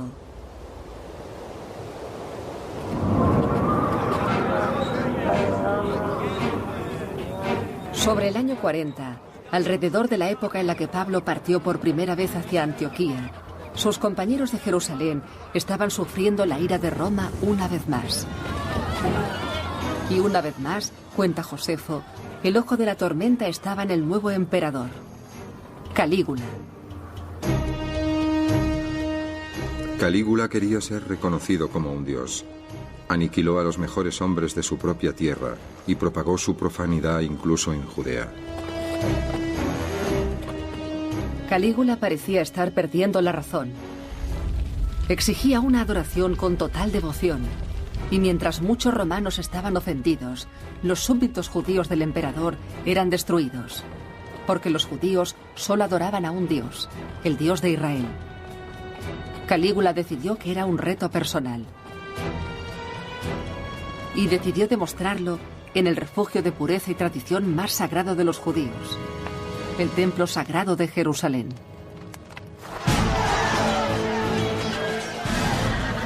Calígula envió un ejército contra Jerusalén con órdenes de levantar estatuas de sí mismo en el templo. Si los judíos no aceptaban las estatuas, mataría a los que se opusieran y esclavizaría al resto de la población. El miedo los inundó a todos. Mantuvieron la ley y las costumbres de sus padres. Los judíos dijeron que si Calígula quería poner estatuas, tendría que sacrificar a todo el pueblo judío.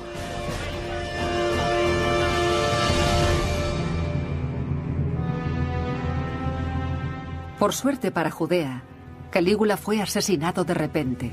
Se evitó una masacre por muy poco. Pero este episodio envió un mensaje frío que llegó a los seguidores de Jesús en Jerusalén con total claridad. El poder romano lo abarcaba todo. Cualquier negación de la supremacía imperial sería peligrosa. En general, los años 40 se vivieron a la sombra de lo que ocurrió cuando Calígula había intentado poner su propia estatua en el templo de Jerusalén. Una ofensa sagrada intencionada que podría haber originado revueltas, posiblemente en todo el Imperio Romano por parte de los ciudadanos judíos. Hubo una masiva protesta pública no violenta y este hecho probablemente resonó en los años 40 por toda la zona judía. En Antioquía, Pablo y Bernabé seguramente habrían oído algo sobre la estatua de Calígula. Pero en las numerosas cartas de Pablo nunca se hace mención de ello. Parece que Pablo estaba más concentrado en su creciente misión con los gentiles. Creía que las conversiones extendidas proclamaban el reino de Dios. Pero a medida que se unían más gentiles, los reclutas de Pablo también estaban introduciendo cambios vejatorios para el movimiento de Jesús judío. Las leyes judías se estaban abreviando, las costumbres judías se estaban dejando a un lado, y algunos de los compañeros judíos de Pablo sintieron que esa tendencia era enormemente molesta. Cuantos más gentiles acudían a la iglesia, más difícil era, especialmente para los miembros más antiguos de la comunidad, determinar qué se suponía que debían hacer, cómo se suponía que se debían comportar. Si con el tiempo los gentiles superaran en número a los judíos, ¿quién iba a controlar la iglesia? ¿Qué prácticas iban a conocer los seguidores de Jesús? Estas preguntas empezaron a resonar en Antioquía ya en el año 49. Sobre esa época, Pedro llegó de Jerusalén. Pudiera ser que Pedro estuviera cumpliendo su parte del acuerdo de Jerusalén. Pudiera estar predicando a la gran comunidad judía, mientras que Bernabé se dirigía a los gentiles de la ciudad. Fuera cual fuera el acuerdo, parece que Pedro se adaptó a las condiciones locales. Dio la bienvenida a los seguidores no judíos y comió en mesas impuras o kosher.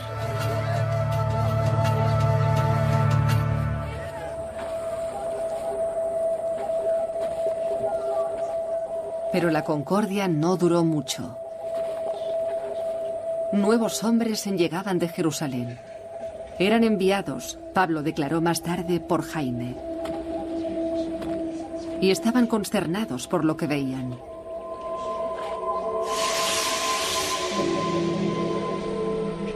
Los seguidores de Jesús de Antioquía parecían estar burlándose de las leyes más distintivas del judaísmo.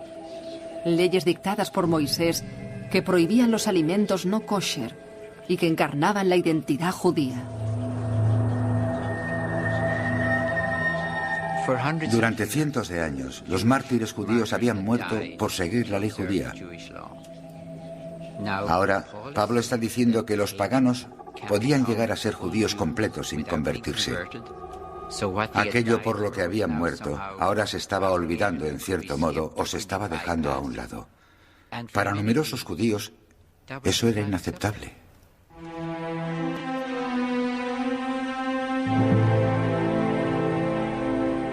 Los hombres de Jerusalén insistían en que los líderes judíos comieran apartados de los gentiles impuros. Habían invocado a toda la autoridad de los apóstoles de Jerusalén. Hombres que conocieron a Jesús en persona y que, en el caso de Jaime, eran incluso miembros de su familia. Pedro y Bernabé lo consintieron. Pero Pablo no aceptó una retirada. Furioso con sus compañeros por retractarse, dio a Pedro un azote dialéctico público. Me opuse a él cara a cara, porque ya estaba condenado. Porque antes de que vinieran algunas personas de parte de Jaime, él había comido con los gentiles. Pero cuando llegaron se retractó, por temor a la sección de la circuncisión. El resto de los judíos se sumó a su hipocresía, incluso arrastraron a Bernabé. Parecía que Pablo no se rendía en este aspecto, estaba obcecado incluso. Pero era importante para él que el movimiento tuviera algún modo de demostrar la solidaridad entre gentes diversas, y le parecía que debía haber compañerismo a la mesa.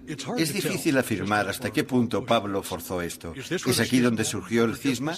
¿Solo por esta cuestión de compañerismo a la mesa? Es posible, pero no podemos asegurarlo. Sabemos que el conflicto sobre el compañerismo a la mesa abrió una gran brecha entre las visiones de Pablo y Jaime. Pedro, el mediador, no podía apoyar a ambos. Parecía que la crisis hizo que Pablo rompiera con Bernabé para volver a la comunidad a la que había dedicado una década en construir. Y peor aún, parecía que la crisis hizo añicos la esperanza de Pablo de un único movimiento de Jesús. Ese movimiento supuso la mayor encrucijada de su corta historia.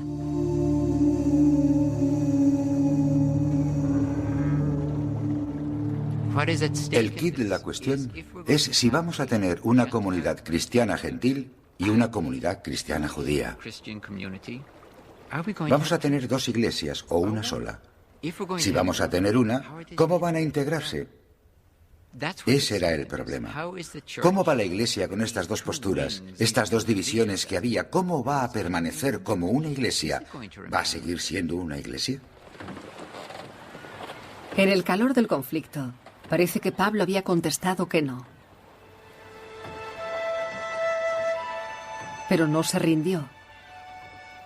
En vez de ello, ampliaría su visión de la misión: judíos y gentiles, ricos y pobres, griegos, israelitas, españoles y romanos.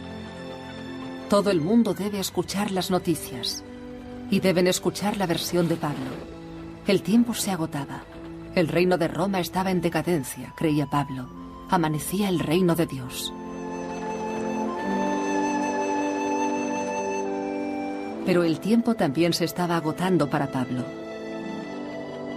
Cualquiera que mostrara pasiones públicas, ciudad tras ciudad, grupo tras grupo, estaba condenado a enfrentarse con los defensores del orden romano, antes o después.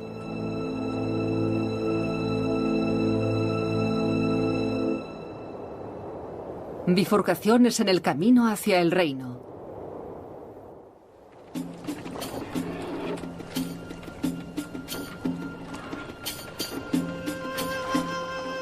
En el comienzo de la década de los 50, Jesús llevaba muerto unos 20 años.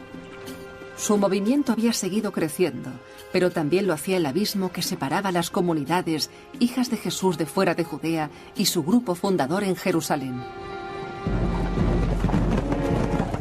Se produjo un incendio en la gran explanada de Jerusalén.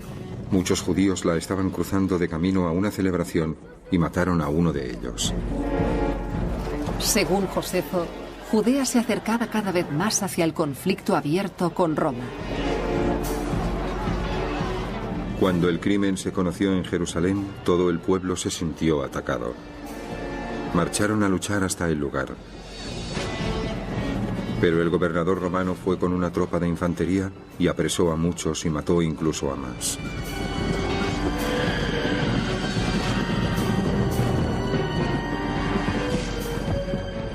Ordenó que crucificaran a los prisioneros.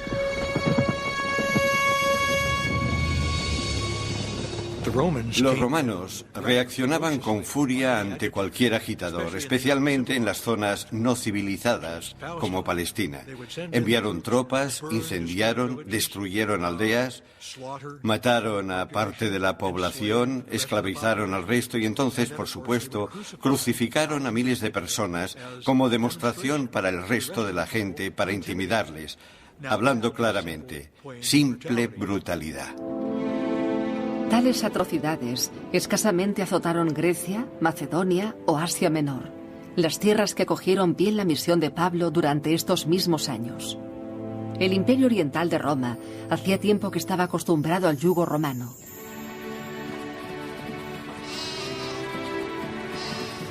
Fue aquí lejos de la influencia de los sitiados líderes de Jerusalén, donde Pablo comenzó a construir un nuevo tipo de comunidad. Una comunidad que no se basaba en el parentesco, la conquista ni la geografía, sino en un anhelo compartido por el reino de Dios. Pablo pasó casi un año en Asia Menor.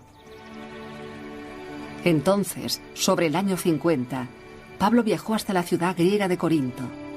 Sería uno de los lugares más importantes de su carrera como misionero. Nuestro corazón está abierto a vosotros, corintios. Somos los primeros en llegar a esta distancia con las buenas nuevas de Dios. Cuando llegó allí, Pablo estaba encantado de que ningún otro misionero de Jesús le hubiese precedido. La visión de Pablo no encontraba réplicas. Los primeros conversos que realizó en Corinto fueron Estéfano y su gran familia. Probablemente de origen romano, es posible que tuvieran un número de sirvientes y esclavos. Estaba Erasto, aunque era un sirviente público. Y estaban Priscila y Áquila. Esta pareja acababa de ser expulsada de Roma.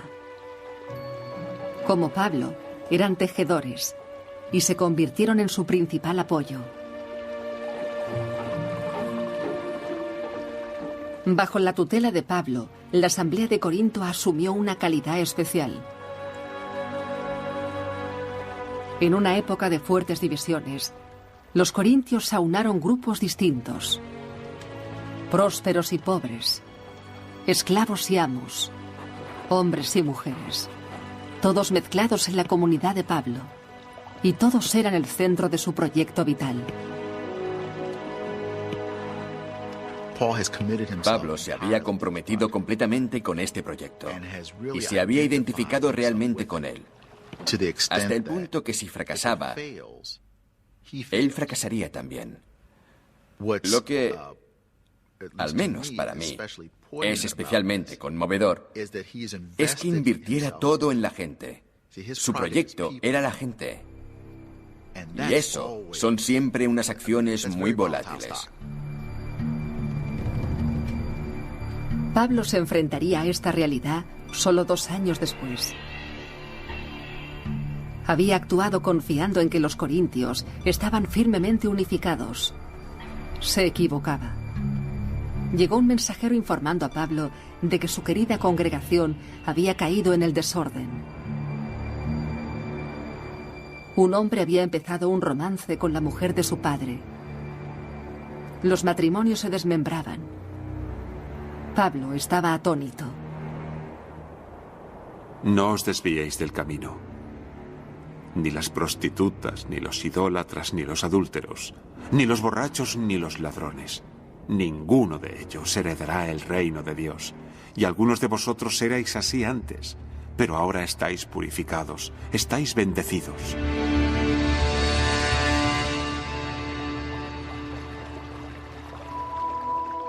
Aunque había noticias peores, a Corinto habían llegado nuevos y carismáticos misioneros en ausencia de Pablo, y se habían apropiado de algunos seguidores del rebaño de Pablo.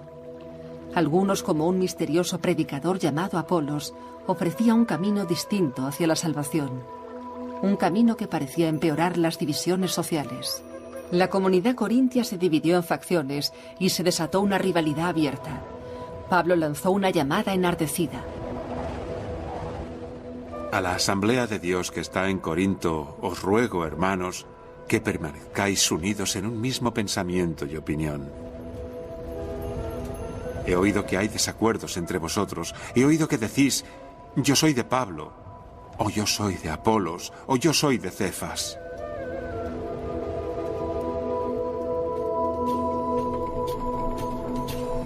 Pablo se dirigió hasta Corinto para reafirmar su visión. Acudió a una reunión hostil. Se le acusó de malversar fondos y de estafar a su congregación. A pesar de todo su poder de persuasión, Pablo fue expulsado por su propia comunidad, sustituyéndolo por otros predicadores. era uno de los peores reveses de la agitada vida de Pablo.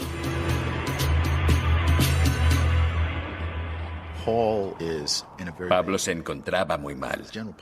Sus relaciones públicas habituales se encontraban bajo mínimos con la gente a la que consideraba casi como a hijos espiritualmente.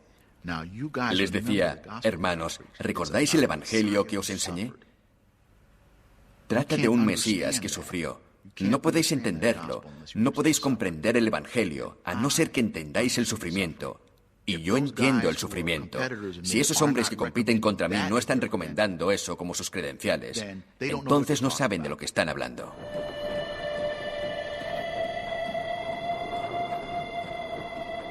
¿Son hebreos? Yo también. ¿Son israelitas? Yo también. ¿Son ministros de Cristo? Hablo como un loco, pero los supero. Mi sufrimiento es mayor, mis encarcelamientos más numerosos, mis palizas más frecuentes, a veces cercanas a la muerte. Soy un tonto. Vosotros, corintios, me habéis convertido en tonto. Deberíais haber sido mis defensores. De ninguna forma soy inferior a estos superapóstoles.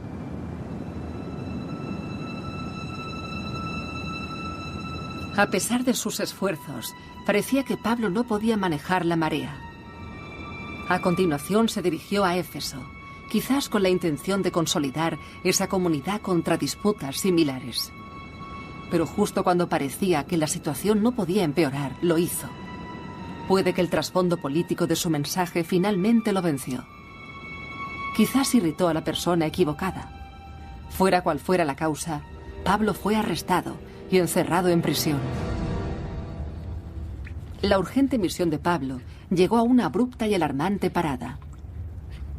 Pasaron 2 valiosos años en los que Pablo languidecía en una cárcel de Éfeso.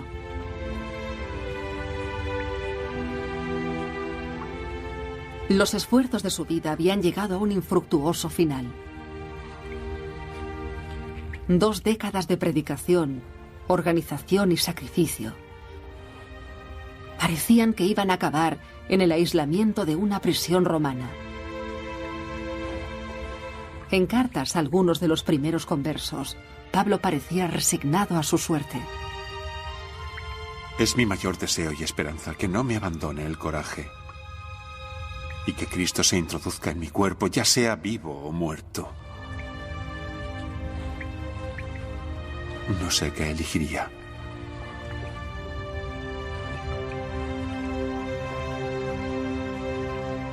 Pablo se preparó para una muerte dolorosa a manos de sus captores romanos. Pero eso no sucedió. A pesar de sus antecedentes en alteraciones de la paz, Pablo fue puesto en libertad. Sus seguidores creían que se trataba de un milagro, una señal más del inexorable plan de Dios.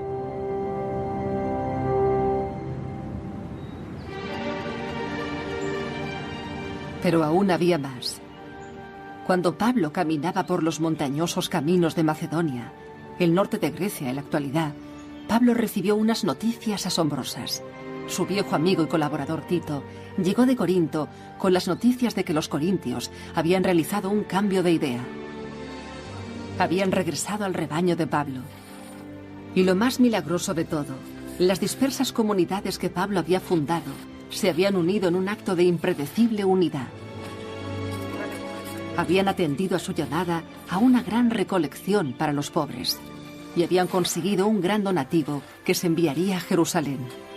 Era una demostración de su fe compartida y para Pablo una victoria de su pisoteada visión.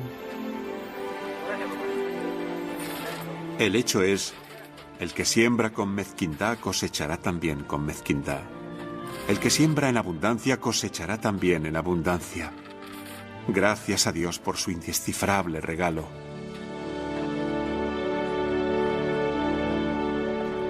Habiendo conseguido el donativo, parece que Pablo concluyó su trabajo en el Imperio Oriental de Roma. Decidió asegurarse las bendiciones de los líderes de Jesús de Jerusalén, entregando el donativo en persona. Así demostraría la fuerza de su movimiento universal y honraría su promesa a Jaime de recordar a los pobres.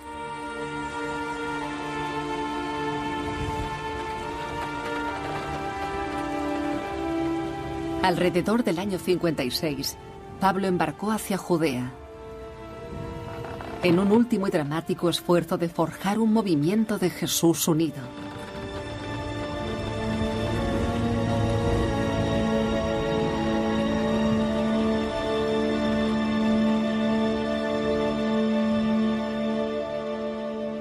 El imperio y el reino.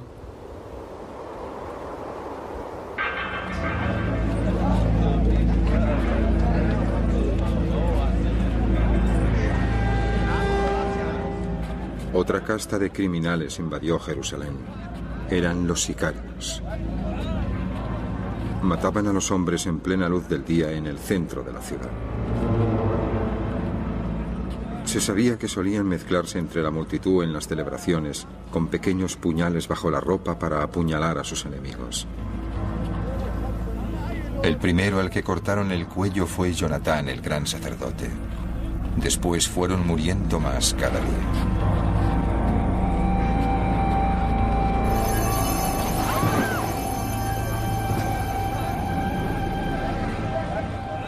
A medida que Pablo se aproximaba a Jerusalén, el historiador romano Josefo describe una ciudad sumida en el caos. Los asesinos locales inundaban las calles, matando a judíos aliados de Roma. Los demagogos incitaban a la muchedumbre a desafiar abiertamente a las legiones romanas. Pero a pesar de todo ello, Pablo continuó adelante.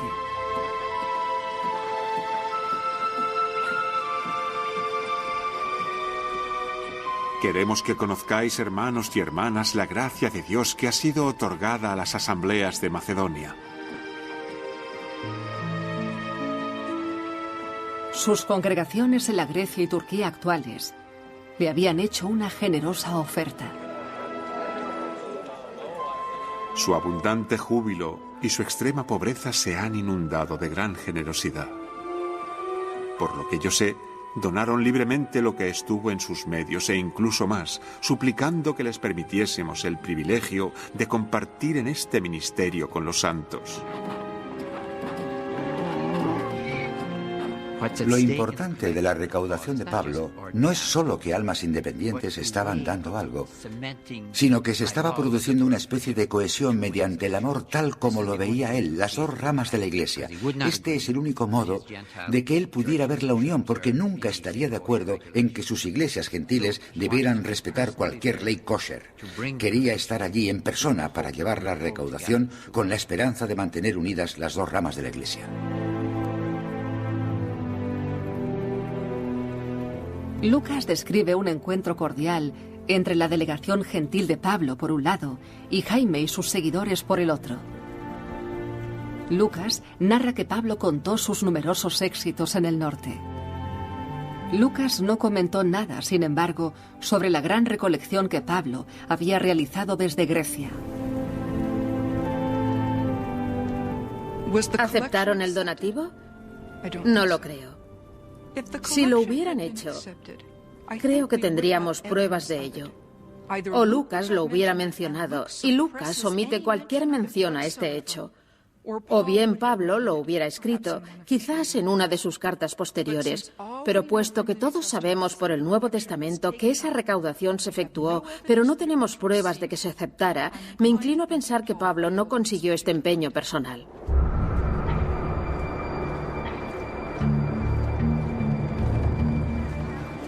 Si Jaime y el resto hubieran rechazado el donativo de Pablo, habrían renunciado a la visión de Pablo de un movimiento unido. Quizás no tenían otras opciones. En los 26 años desde la muerte de Jesús, la Asamblea de Jerusalén había luchado en condiciones muy difíciles. Sabiamente, se habían abstenido de retar al poder de la ciudad y habían evitado precavidamente originar animadversiones entre las comunidades profundamente religiosas que acudían masivamente al templo cada día. Multitudes que habían crecido enormemente volátiles durante la ausencia de Pablo.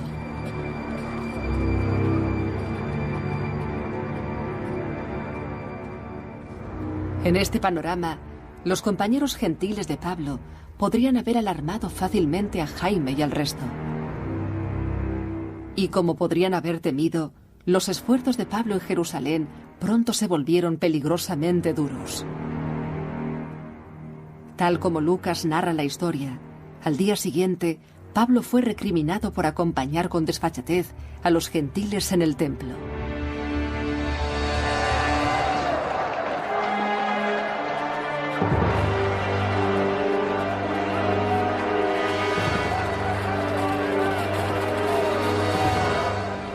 Entonces se alborotó toda la ciudad y mucha gente se reunió. Cogieron a Pablo y lo echaron del templo, cerrando de inmediato las puertas. Mientras trataban de matarlo, las autoridades romanas corrieron tras la multitud.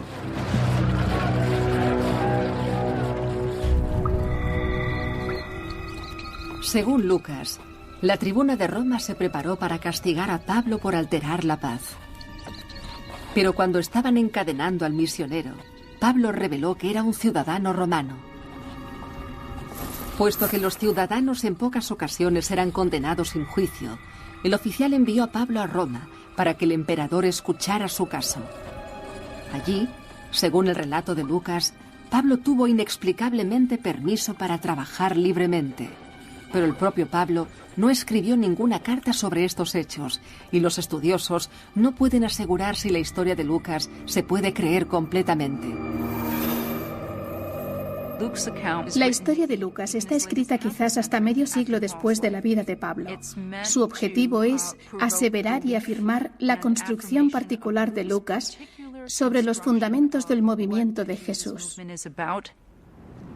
Ni siquiera sabemos de qué fuentes disponía Lucas, por lo que decir que se trata de un relato apologético no es decir que no haya nada históricamente valioso en el mismo, sino que realmente no tenemos ningún modo de evaluarlo.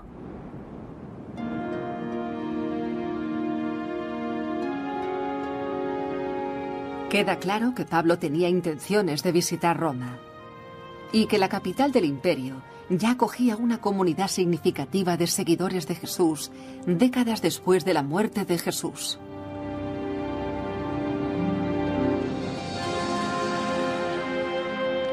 Para todos los amados de Dios que están en Roma, que Dios os bendiga y os traiga la paz.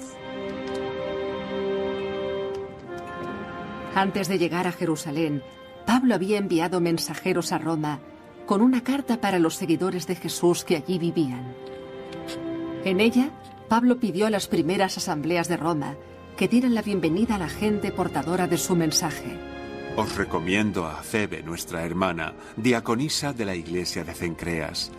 Ella ha sido protectora de muchos, incluso de mí mismo. Saludad a Priscila y a Áquila, que se arriesgaron para salvarme. Saludad a mi querido Epéneto, primicias del Asia para Cristo. Saludad a María, que se ha afanado mucho por vosotros. Priscila y Áquila, Febe y Epéneto. Estos eran solo algunos de los que llamaba por su nombre Pablo en sus cartas. Eran amigos y familiares, diáconos y benefactores, hombres y mujeres. Lucas afirma que Pablo vivió y predicó entre aquella gente durante 2 años completos. Y mientras que muchos estudiosos se cuestionan si Pedro y Pablo realmente llegaron a Roma, poca duda queda de que esta gente lo hizo. Poco después llegó el desastre.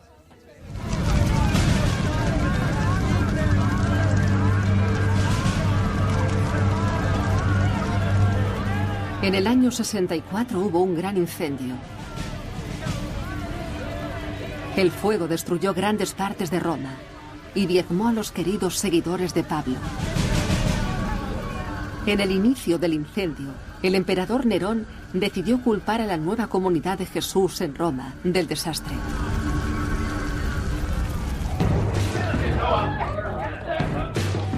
Los primeros arrestados fueron cristianos autoproclamados que delataron a muchos otros. Fueron condenados no por incendio premeditado, sino por odio hacia la humanidad. El historiador romano Tácito describe la primera purga de seguidores de Jesús. Aunque después se sucederían algunas más, pocas sufrieron tal brutalidad de Nerón. Sus ejecuciones se realizaban como espectáculos públicos. Se les cubría con pieles de animales y eran despedazados por los perros. O se les clavaba en cruces o se les quemaba para utilizarlos como antorchas durante la noche. Aunque eran culpables y merecían un duro castigo, causaban pena porque estaban siendo sacrificados no por el bien público, sino por la crueldad de un hombre.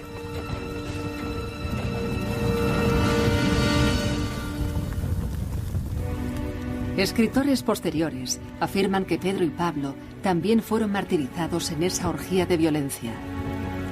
Se dice que decapitaron a Pablo y que a Pedro lo crucificaron boca abajo. Donde quiera que murieran Pedro y Pablo, las historias sobre sus muertes ponen de manifiesto una verdad central. La fe de los dos apóstoles prosperaría en Roma y se extendería posteriormente al resto del imperio. Pero no antes de una revelación decisiva final entre Jerusalén y su señora, Roma.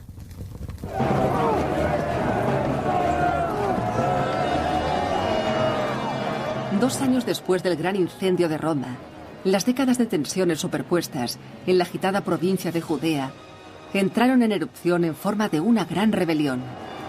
La guerra duró 4 años.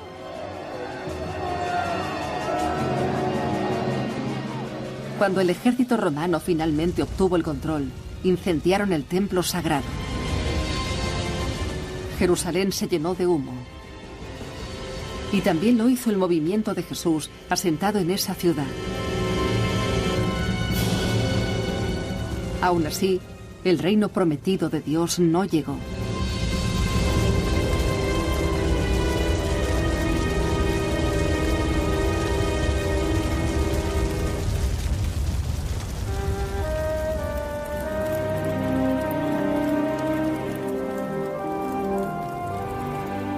Aquí, entre el humo de Jerusalén, las sendas paralelas encarnadas en Pedro y Pablo se convirtieron en caminos distintos para siempre. Cada hombre había ayudado inconmensurablemente a la supervivencia de su fe compartida. Cada uno derivó en una fuerza distinta. Pedro y Pablo permitieron que la iglesia creciera. Tomaron un movimiento que esperaba que Jesús regresara y trajera el reino de Dios inmediatamente. Y lo convirtieron en un movimiento que duró generación tras generación. Tomaron una proclama que tuvo sentido principalmente, si no exclusivamente, para los judíos que vivían en Galilea y Judea. Y la reformularon de modo que tuvo también sentido para los gentiles de todo el mundo. Tomaron una proclama del reino de Dios y la hicieron palpable, significativa para la gente que nunca había oído hablar de Dios y que no podía imaginarse un reino distinto al que había proporcionado Roma. Sin Pedro y Pablo no tendríamos a la iglesia que tenemos hoy. Pedro había acompañado a los primeros seguidores de Jesús desde el campo hasta la ciudad. Había mantenido la primera comunidad de creyentes unida a lo largo de los cruciales años de duda, persecución y disidencia. Pero después de la destrucción del templo sagrado, la maltrecha tierra de Judea no pudo seguir alimentando un movimiento como el de Pedro. Y al final fueron las comunidades de Pablo las que evolucionaron hasta las iglesias que conocemos hoy y que se extendieron por todo el mundo.